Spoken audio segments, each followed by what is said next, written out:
Welcome to Unlearning with Laura, the podcast where you get to rewire your mind, reclaim your power, and break generational cycles.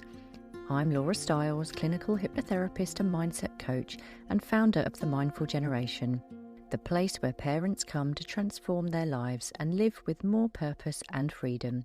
Let's dive in. Today's guest is Aimee Kate, a certified health and wellbeing coach working across both NHS and private settings. Her approach is rooted in lifestyle medicine and mindset-led whole person coaching, supporting clients to reset their energy, rebuild sustainable habits, and regain confidence without guilt, shame, or hustle culture.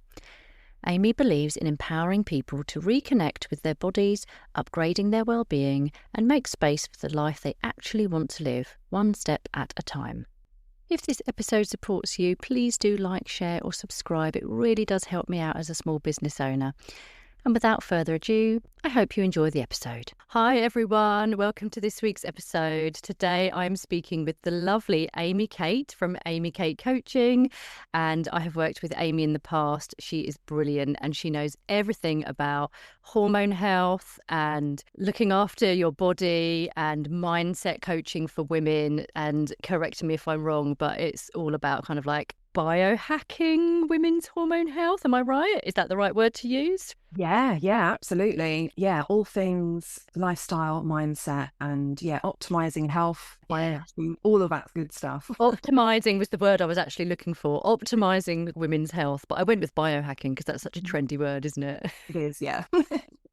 Oh, so welcome, Aimee. It's so nice to have you on. Oh, thank you. Thanks for having me. Thanks for inviting me. I am going to start by asking you all about Glastonbury because I know you went recently and every year I watch it on the telly. And so I'm just going to be really, really nosy and ask you, how was it this year? I know you've been loads of times. How was it this year? Because obviously it was in the press loads. Tell me all about Glasgow. It was great. It was really, really, really good. It was my first time back in 10 years. So since then I had my daughter. So we had to sort of navigate sort of childcare logistics, dog logistics. So we just went from Friday afternoon to Sunday afternoon. So we had a much shorter stint this time and managed to pack so much in.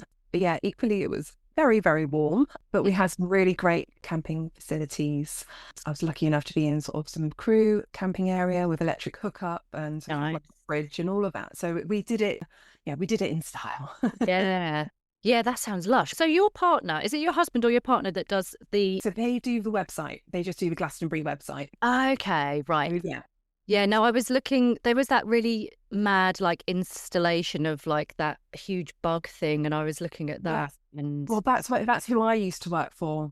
That's where I'm getting. Yeah, that's where you go. Yeah. So 10 years ago I used to work for more than that now, for Arcadia. So they have a whole area in Glastonbury, and they have some incredible installations that is a stage, very known for the spider. Now the most recent one is a big dragonfly, lasers and all of that stuff. DJ inside. It's absolutely incredible. You have to, if you can, witness the creation. I worked with that amazing team a very long time ago, but yes, that's who I camped with and got to reconnect with all those guys. It was really great. That's awesome. Yeah. Nice to do Glastonbury in style without having to sleep in a tent. And I mean, I don't mind. I like camping. We have a tent and we do, sleep in a tent and, trips with the kids and stuff. But how nice is it to properly do a festival in somewhere with a roof over your head? Yes. Yeah. We were lucky enough to borrow a friend's camper and camper van and have all those facilities and hot showers and electric. I love hearing everyone's Glasgow stories.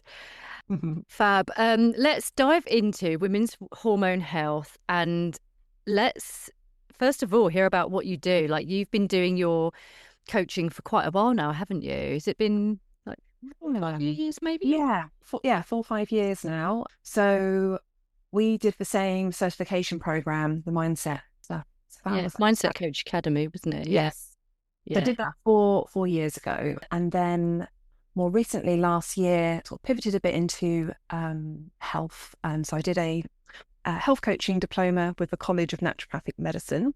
I'm combining sort of the mindset work with health and well-being So currently I've got my own private practice, working mostly with women. Then I've got the NHS contract. So I'm working 3 days in a surgery, and I'm having the GPs, the nurses, etc. will refer patients to me. Yeah. I still keep wanting to call them clients, but everyone keeps correcting me, they're patients. They refer the patients' clients to me, and yeah, we take them through sort of 6 sessions of health and well-being, really helping them to focus on, the lifestyle changes, the behavior changes. A lot of this stuff we all know what we should be doing, but it's actually doing it and being consistent with doing it. So yeah, that's where I'm in. But I love the blend between the NHS work, because I get to experience and work with some incredible people from all different types of backgrounds. Some have got some really complex medical needs as well. And then the private side as well, which is similar but different in different ways. But yeah, I'm really enjoying this blend at the moment. Yeah, that's fab. And it must be quite hard, actually. I don't know what it's like in the NHS. I guess there's kind of like a protocol they have to follow when it comes to, I don't know, women's hormone health and that kind of thing. I guess like if someone was to walk in and say, I think I'm menopausal, what can you help me with? I imagine the only thing they can really offer is HRT patches or gels or whatever. But I might be wrong, because I haven't actually got into the doctors and said that yet. But do you find that it's quite tricky with, doing your naturopath stuff, like that side of it? Is it quite hard to suggest and offer them things that might go against what the NHS would offer? Or do you kind of, are you open with the way that the practice is meant to be run? Like, how does that work? Do you get conflicted? Yeah. So no, it's interesting and a really, really valid question. So with the NHS work, I'm not advising them around hormone health. What I'm looking at is their sort of more around behavior change.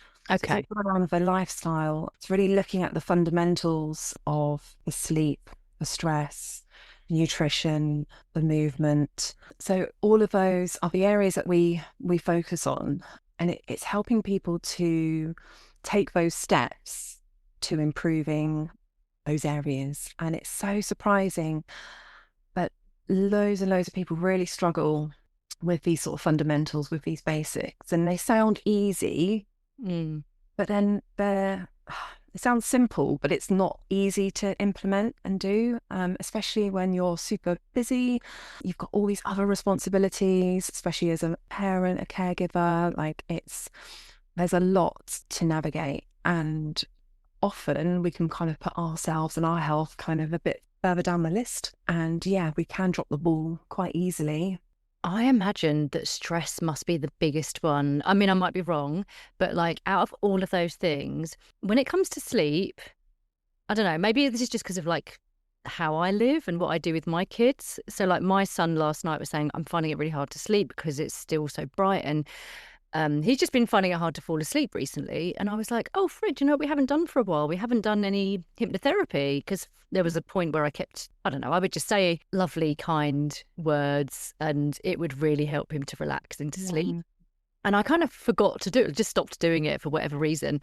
And last 2 nights, actually, I've been doing it. And this morning he's like, oh my goodness, I've been sleeping really well again, and it must be the hypnotherapy. And I was like, oh, it's amazing. So like for me, I'm like, that's just a really quick way to help us all sleep in the house, because even if it's not me doing it, like if I was struggling, I would just whack something on my phone, my headphones, and listen to it, and it instantly helps me. But yeah, out of the other things you've talked about, I don't know, stress, it's the thing that is so hard to manage when you haven't really been shown that or modeled that. Yeah, it's huge. Yeah, the stress and mental well-being, I would say the two, they are huge alongside weight management. The clients I see in the NHS, it's the mental health well-being and the weight management side. But it's all interlinked. Yes, it is. Well, it has a knock-on effect on the choices that you make the next day in terms of your food, and also like obviously your patience and your tolerance. If you're not sleeping well, it's Definitely. Yeah. And it's not made easy by the fact that there's a cost of living crisis, and the things that cost not much money are like ultra processed foods, and it just doesn't make it easy for people to get out of that cycle and that pattern. Really hard for lots of people. It's a consideration when we're working with individuals. And that's the thing I love about the health and wellbeing coaching. It is centered around that individual as well. So we work a plan, we co-create a plan that's for them with their lifestyle and their sort of lived experience. And, we meet them where they're at as a whole person. Varies so much, so much. Yeah. Yeah, I bet. So what made you, just moving on to like more of the hormone health side of things, because I find it fascinating, Yeah. mainly because I don't know, like we're the forgotten sex when it comes to like funding and looking Hmm. after, female, fertility and sexual health and maternal mental health. All of it is just so, not thought about by the patriarchy. And I just hope that we're going to start seeing a shift soon.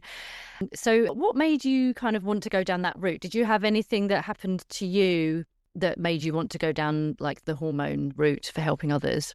Yeah, absolutely. I struggled massively with my hormone health for years and years and years and years.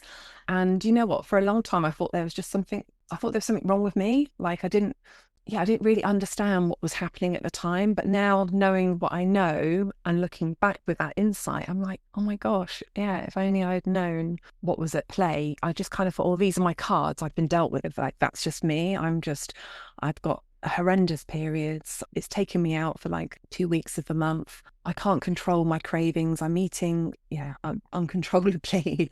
And I just thought I'm never going to be able to sleep, even if when I'm waking up, I'm not feeling good in my body and not feeling very energized and having like brain fog. I just thought, oh yeah, that's just how I am, Yeah. for a long, long time. So yeah, I struggled with fertility as well. We had a very long fertility journey to get my daughter. Mm. So that took its toll as well. So went down the assisted route. So there was lots of synthetic hormones involved as well, which throws more to the mix. Yeah. Yeah, Uh, definitely. and then I think it took a long time for my body to kind of like recover from all of that. Like, going through the whole process of that fertility journey, getting pregnant, yeah, going through all the motions of bringing a little human into the world. And it was life-changing.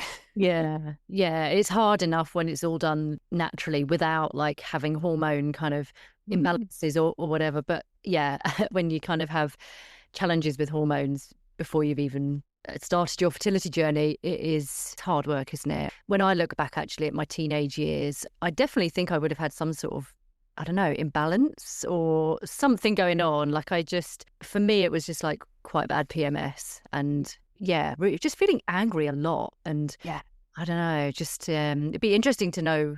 I think back then you just didn't get any support at all. And like parents wouldn't have really said, hey, I wonder if this is to do with your hormones. Like, I think, Mm. yeah, if anything, my mum was probably going through the menopause at the same time. And we were probably just both viewed as like the crazy people of the house. And everyone probably just found us really annoying. But yeah, it would have been nice to get support. Definitely. I mean, I went to the doctors and immediately just put me on the pill. So I was on the contraceptive pill for for a really, really, really long time. So Mm. wasn't really ever having, but then that obviously is synthetic hormones and that comes again with its challenges.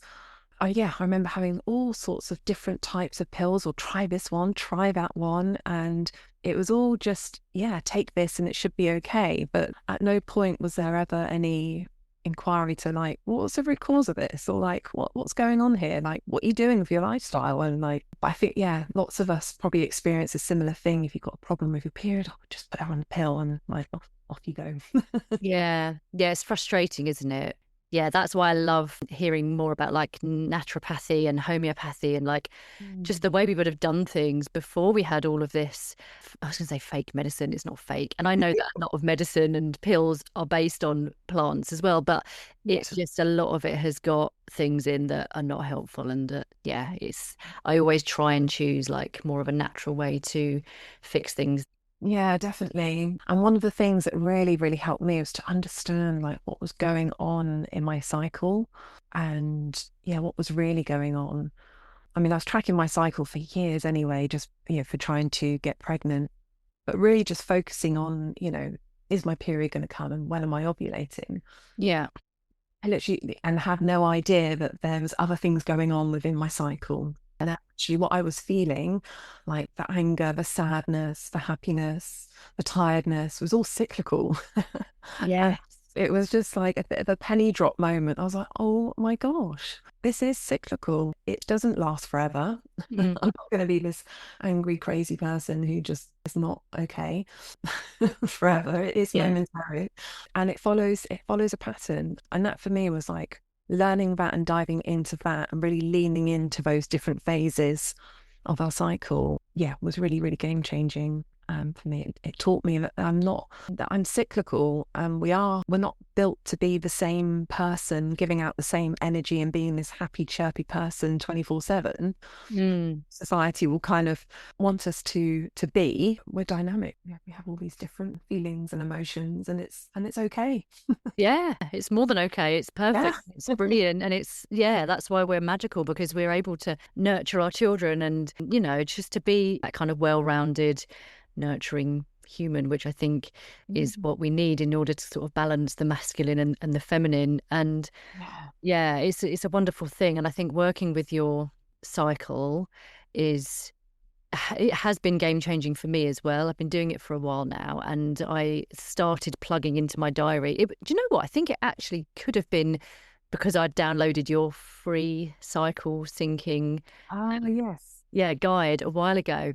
And I think that's when I started going through. I started tracking prior to that, but then I used your guide and I was like, I should actually go into my calendar and really plug in, because I was like clockwork at the time, and I was plugging in when I'm going through certain stages of the cycle and when I should be resting more and having less meetings. And it was really eye-opening for me, because I was like, if I carve out this time to actually rest and have a nap when I'm feeling really tired on that day of my period and the day before, it will help me a lot. And now I do that. And last week I was on my period. I carved out time to have so much more rest and sleep. And I say to my boys, hey, I've got to rest because I'm on my period. I'll literally just tell them, because I think it's important for them to know Yeah. that this is what's going on. Yeah, brilliant. So, and then I also support my clients in doing the same as you, because we are cyclical beings and we shouldn't be forced to just work through and push through. And yeah, it's not healthy, is it? No, and I think that was half the problem, like just working through, pushing through, and just ignoring and trying to just push on through all the time. It's just exhausting and Yeah. it's not sustainable. Yeah, exactly. But yeah, really leaning into that cyclical way. And like you just said, carving out that time and just going off for a rest, like announcing to my house, I'm going for a nap because I need to rest. I've got my period. Yeah. That's empowering. I love it. Yeah. Shut the door and they leave you alone. It's the best. Yeah. Yeah. And then when you have that part of your cycle, is it ovulation when you're kind of feeling more creative and energetic and Yeah, the follicular and ovulation phase are normally like when energy starts to rise, and yeah, you're feeling a bit more playful and a bit more, creative and energized. yeah, so again, I'll plug it into my diary and I'll know like, okay, this is when, and sometimes it might pop up in the diary and I'm like, I'm not quite there yet, actually. I go on like what I'm actually feeling, but it does Yeah. give me a really good indicator of how I should be managing my life and preempting things. And I remember before I started tracking and doing any of this stuff, I remember feeling very irritated and angry at my husband in particular, and him knowing he would, we'd have sort of like an argument or be bickering with each other, and he would always say, "You're due on your period," and that would be like a trigger, because I'd be like, "I'm not, I'm due on my fucking period." And just be like, "How dare you? You're just being a bellend," and we're just like just too annoyed with each other. And lo and behold, it was always like a couple of days later would come on my period. And it was so fascinating, because I was like, that winds me up that he knows me better than I know myself when it comes to my cycle. But also, like, that hasn't happened for ages now, because now I'm like, okay, I can track and I know when I'm feeling irritated and annoyed. Yeah, those are the feelings that I'm feeling, because I need to take myself away from other humans, to literally have time in isolation, because it's too overstimulating for me. And that's what I wasn't doing before. That's why I was getting so wound up with him, because I'm quite a sensitive person and I wasn't having enough time for me. So yeah, it's really empowering when you can take hold of that and manage it better. Absolutely. And yeah, knowing this information in advance and being able to like plug it into your diary and just, being able to, accommodate for, what's coming up, is really, really powerful. When your cycle goes a bit awry, it's another story. But I Yeah. feel like the cycle syncing method and being able to kind of track and know where you are really sets you up and gives you that real strong foundation for when things do go awry. I just check in with how am I feeling today? Like, what do I need today that's going to support me? And maybe it isn't that. Maybe it's moving some things around in my diary. I know we had to rearrange this podcast chat a couple of weeks ago because I was just like, And I was so glad you did. Yeah. I was like, yes, honor your body, Aimee. Let's move it. Let's push it back. And yeah, I always encourage people to, when people apologize for things like that, I'm like, no, you need to listen to your body, because we have become so numb to like doing that. So I always, that's what we do, isn't it? We want to educate women to be able to have that intuition and those gut feelings to come back again. So yeah, and just and being able to know that it's okay to just to change things. I mean, I get it. Some things like might be a little bit out of your control, and you might need to push through, and that's totally okay as well. But what I would say in that instance, if you do need to really push yourself and show up regardless anyway, is to then block out some rest time afterwards to recharge those batteries. But yeah, wherever you can honour your cycle, and you can't organise your whole life around the cycle. I've tried, it doesn't work. Yeah, it's hard. You can't. So you've got to have a lot of flexibility, especially when you've got hormone challenges, changes coming up as well. Yeah. Bite you on the butt. Definitely. And as you were speaking then, I was just thinking, on those days where I can't, or like if there's like an event going on or something where you feel like you have to sort of be on top form and you can't cancel it or whatever, like you said, trying to carve out extra time for rest. So whether it's an early night or something like that. But for me, the other thing that would really affect me and my behavior and my decision making is alcohol. Like if I'm due on and I have a boozy one, or if I can't carve out any time and I'm like, let's say I'm doing an event and I have to go into London, and it's been years since I've had to do anything like this, but you know, where you just have to be on top form, and then maybe there's like drinks involved in the evening, I will feel so much worse if alcohol is involved. And something I read recently, you might know more about this, is that drinking alcohol does affect you depending on like which part of your cycle you're at.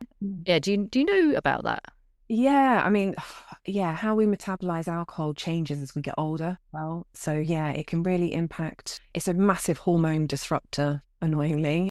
One of the big changes that I made is I don't drink alcohol anymore. And I've noticed the difference in my hormone health, energy levels, etc.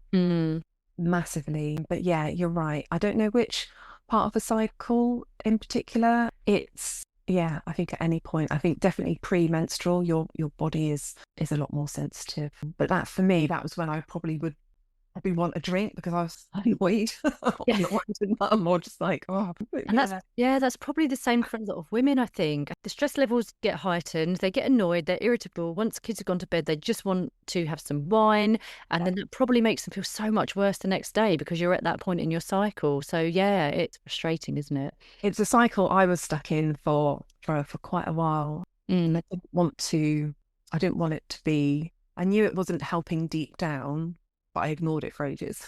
Yeah. Now I've stopped. I'm like, oh yeah, I was right. Yeah, it's funny when that happens, isn't it? Where you're like, okay, I will make the change one day, but you know, when I'm ready, and yeah, when inside it's like your intuition's telling you, we need to change this. Yeah. And so when it comes to, you know, we're now kind of the age, you're probably similar age to me. I know I'm 44. Oh, 44, you look so young. You look about 34. Thanks. I'll take that. Yeah. Oh no, honestly. That's what not drinking booze does for you. You look 34. I love that. It's 5 years now. Really? Yeah. Good for you. Yeah. Honestly, I'm at that stage in life where I could take it or leave it. So yeah, I wouldn't be surprised if you asked me in a year's time, I wouldn't be surprised if I said I was alcohol free completely. But no, I was just going to ask about perimenopause and yeah, the effect that, you know, obviously our hormones go through big changes.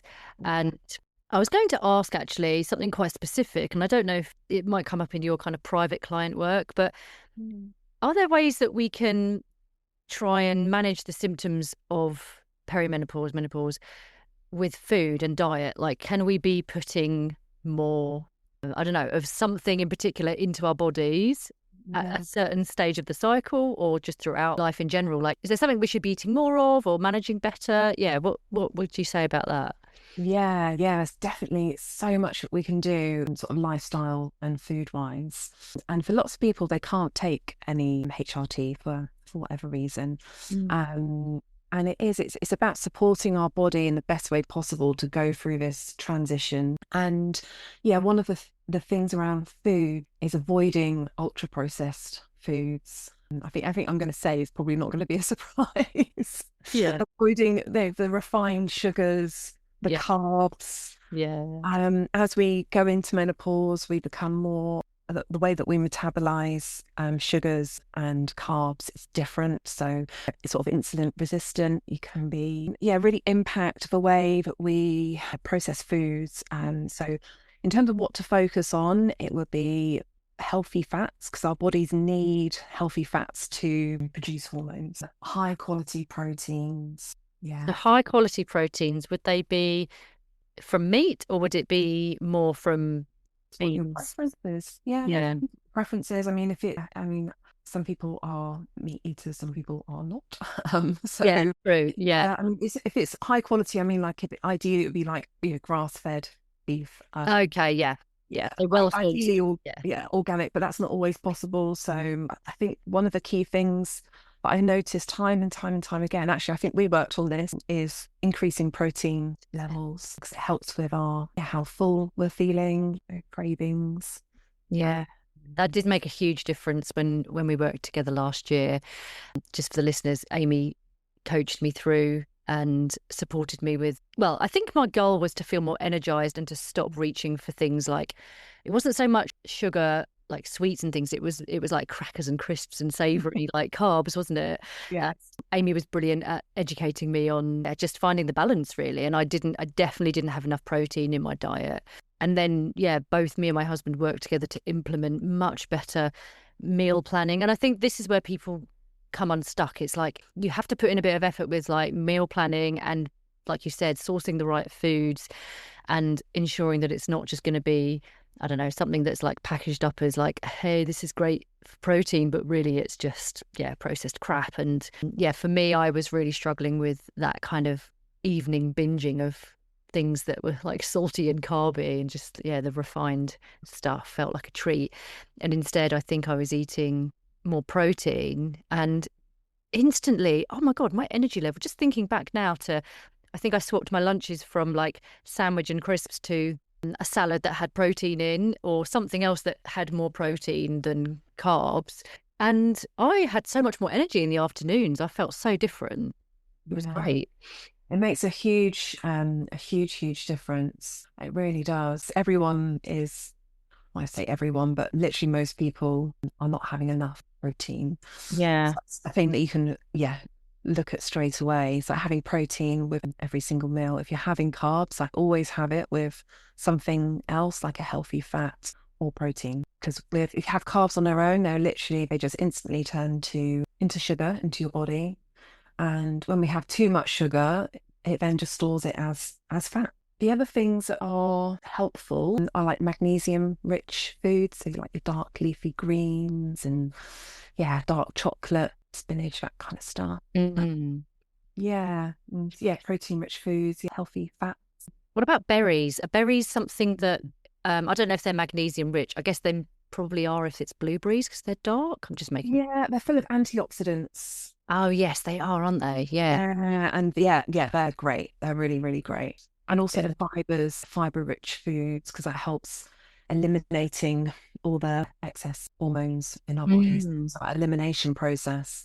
If we're not eliminating our bowels for the hormones, it gets reabsorbed into our body, which then causes a whole load of other issues. Yes. It just doesn't help. But yeah, there are some really sort of small changes you can make with what you're eating alone that can impact and help and support your hormone health. I found it really helpful when you supported me last year, because the things that I started to really enjoy were, because I do like to snack sometimes. I'm not a huge snacker, but if I get that like mid-morning and mid-afternoon dip, Mm. that's when I would have wanted to reach for something that I don't know, maybe not always, but maybe could have been a bag of crisps or something that's not like majorly healthy.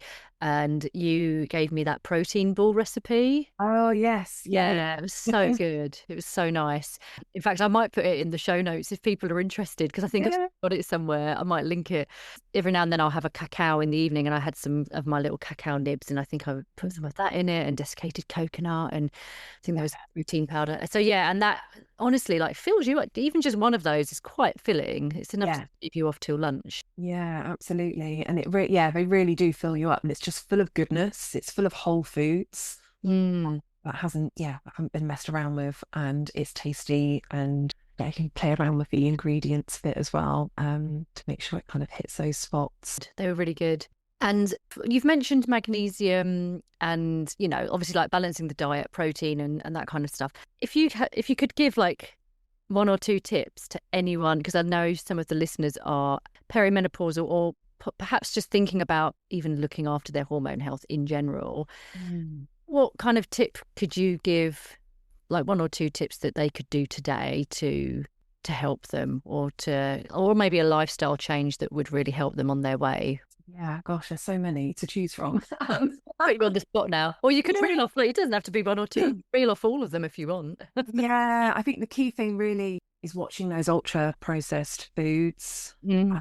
Yeah, when sort of experiencing hormone changes, supporting hormone health, we just want to give our body the best possible chance. And yeah, just kind of really minimizing the like refined carbs and the sugars, because that has a huge impact on the rest of our hormone health. Like blood sugars are sort of kind of sit here at the kind of around the top. And when blood sugars are kind of out of whack and you're having sort of, croissants and snacks and sugary things and processed and refined stuff, our blood sugars are doing this all the time. And then that has a knock-on effect down into the other hormones. And I'm trying to think of something that's like kind of practical. So it's those spikes. So for anyone that's not watching this on video, Amy's just doing like almost like a wave with her hand. So like a roller coaster. Yeah. So when it spikes, that's going to affect like insulin levels, and that's where you want it to be a bit more like. I mean, blood sugars will go up and down. Like it's inevitable. That's what they do. But it's the really high spikes, and then when it drops really, really low, a couple of hours later, and then you're still feeling really, really hungry, like you've had that, I don't know, that croissant or the Pringles, and it filled a gap for a minute, and then like an hour or two later, you're just like ravenous or tired, or that's your blood sugars then really dropping much, much lower. And all of that then has a knock-on effect. They're all interlinked. Mm. So yeah, it's trying to balance those blood sugars is a key move. Yeah. Sleep, I can't like stress how important it is to get decent sleep. How many hours, sorry to interrupt, how many hours of sleep? Because I tell people to get between 8 and 10, because obviously I work with women a lot, and I heard from some, I can't remember who, that we need more than men. Maybe it is just to do with our cycle, but as a highly sensitive person myself, I know I need more than 8 hours. I don't always get more than 8 hours, but yeah, I need a lot of rest. Yeah, and I think it varies from person to person, but and it's like the quality of your sleep. I don't know if you track your sleep, like some people track their sleep. I used to. When my kids were really young, I did, and then I found it so depressing. I stopped. I haven't done it since. But I think my sleep's pretty good these. I probably get 8 hours these days. Yeah, anything between sort of my sort of optimum is like 7.5, 8, and then but I think with the sleep side of things, it's how we're sort of ending the evening as well, which can then really impact, and how we're starting the day. It's not just about the ending the evening, it's also how you start the day as well. Yeah. But sleep is huge. So yeah, trying to get to bed, get to sleep earlier, not scrolling. Yeah. The stuff that we all know about, but people still find it hard to break that pattern, don't they? Yeah, no scrolling, blue light in your eyes, and then in the morning trying to get the natural sunlight in your eyes or get fresh air, like physically going outside is good, isn't it? So starting the day right and with good intentions. And yeah, the other key massive thing is like managing stress and emotions as well. So like people have their own sort of go-tos, like but knowing what your go-to is, I know if I go for a nice, long walk, whatever, with my music or listening to a podcast or whatever, and like I'll come back and I feel like a new person. Mm. Just make sure that sort of stress management, it's movement for me. Like I have to move every day, Yeah. otherwise I'm not a happy person. So Yeah. so yeah, just making sure that whatever kind of brings you joy, manages your stress is front and center really of your day. Yes, definitely. Yeah, movement is one that I think people struggle with a lot, depending on what your job is. I know there's probably some people that walk around all day long, but I am very sedentary in my work, and I have to Yeah. carve out time for like a long morning walk. Otherwise, I will go mad and won't be a happy person. So I can do that. Yeah, absolutely. And yeah, I mean, this kind of links it into the others, but just, yeah, really prioritizing that self-care, like whether that is blocking out your walk, calling that friend, or whatever self-care looks like for you. It's making sure that happens. It is a priority. All of these things are, yeah, they sound so simple, right? But and easy, but it's not always to keep at it and keep doing it. It's tricky sometimes. Yes, especially if you're a parent, and Yes. especially if you're a parent of like the younger kids. Yeah, that's when it's hard because you just, yeah, it's all well and good saying let's get 8 hours of sleep, but if you're in the thick of yeah, like of broken sleep, that is hard work, and it does get easier as time goes on. But yes, but managing hormones, I think is, yeah, as I said before, it's a game changer, and I think for anyone who's kind of curious about that, definitely take a look at Aimee's work, and what Aimee does is so interesting because it's just a way that you can kind of manage your life and make, even if it's small changes, like even if you just do like, I don't know, one walk a week, then you weren't doing anything prior to that, it's going to be like those small changes that help you. So you can find Aimee, your Instagram handle, is it at Aimee Kate? Yes. Aimee Yeah, Kate Coaching. at Aimee Kate Coaching, and that's Aimee with an I, so AIMEE. And what's your website, Aimee? It is aimeekatecoaching.com. AimeeKateCoaching.com. And I know we're running out of time, but can I ask you one final question? Yeah, sure. I'm going to put you on the spot now. When I remember to do so, I ask this to all my guests, and that is if you could go back to pregnant Aimee, like first time pregnant Aimee, and give her any kind of advice, what would you say? Oh, what would I say? I loved my pregnancy, just saying that. You loved it. I loved it, yeah. Yeah. But Oh, that's great. So many people don't love it. I loved mine when I was over the morning sickness, second trimester onwards for me, I loved. So yeah. yeah, no, I really loved it. And there was also a lot of worry as Mm. well, like because of the journey we had to get there. And I think I would go back and just reassure pregnant Aimee that it's going to be great. It's going to be amazing. Ruby is everything you've ever dreamed of and more. And yeah, it's all going to be okay. Because yeah, there was a lot of worry. Although I loved being pregnant, it was a tough time as well. But Yeah, it's the unknown, isn't it? When you're pregnant, it's like absolutely. just the unknown, like what can be thrown my way that's gonna, yeah, throw things off or well, yeah, not be part of my plan. But oh, that's lush though. That's really nice. Yeah. And it's always nice to hear when people are enjoying their pregnancy because it is rare that you hear it. So yeah, Yeah, true. It's true. No, I'm very lucky in that respect. yeah. Oh, brilliant. And what do you have going on, in your work? Do you have anything to promote, or do you have anything to offer the listeners that would be helpful?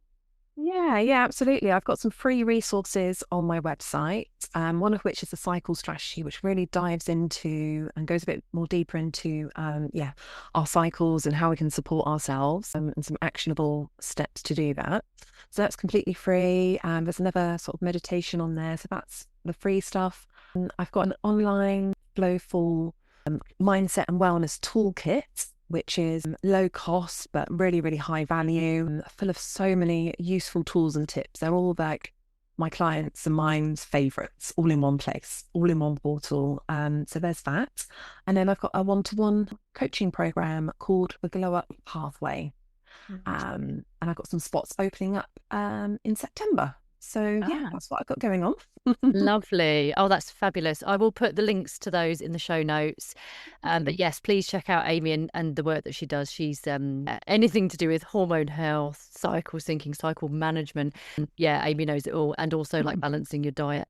I lost a stone working with you, Aimee, and I will never forget that because I was like doing so well last year. Not that I have fallen off the wagon a little bit, but yeah, you were great at keeping me accountable and supporting me with my journey to feeling more energized. So I can definitely vouch for the work you do. Oh, thank you, Laura. No, I loved working with you. It was great. I've really enjoyed our chat today. It's been a lot of fun. Yeah. Yeah. Oh, thank you so much for coming on. It's been so nice to chat and enjoy Stevie Wonder. Amy's off to see Stevie Wonder, so I am. enjoy it. Cool. Oh, so nice to have you on, Aimee. Take care. Thank you. Bye.